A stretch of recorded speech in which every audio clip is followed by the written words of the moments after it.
taassurotlar yuzda ham qo'yganingizda botoks effekti berishi, misol uchun yoqdi. Zreniya bilan ishlaganingizda foizini ko'tarib berishlari yoqdi zreniyani.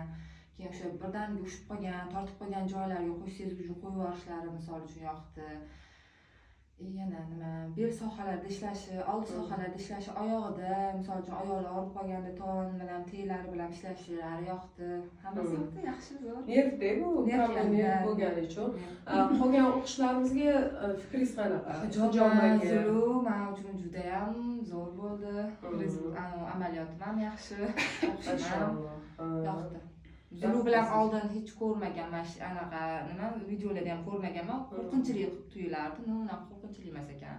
Bebaror ushlab, shifosi, suli bezlarini bildim, shifoligini, misol uchun o'sha taraflama yoqdi. Yaxshi. O'zingiz mustaqil ishlay olasizmi hozir? Ha, qo'ya olaman. Agar misol uchun Zulunaga o'zimga yurib qo'yganda olmasdim ekan. Masalan, bolalar deformatsiyasi uni yaxshi ko'raman, lekin bolalar deformatsiyasi bittada misol uchun effekt chiqara olasiz. Chunki yo'nalishini bilasiz-ku.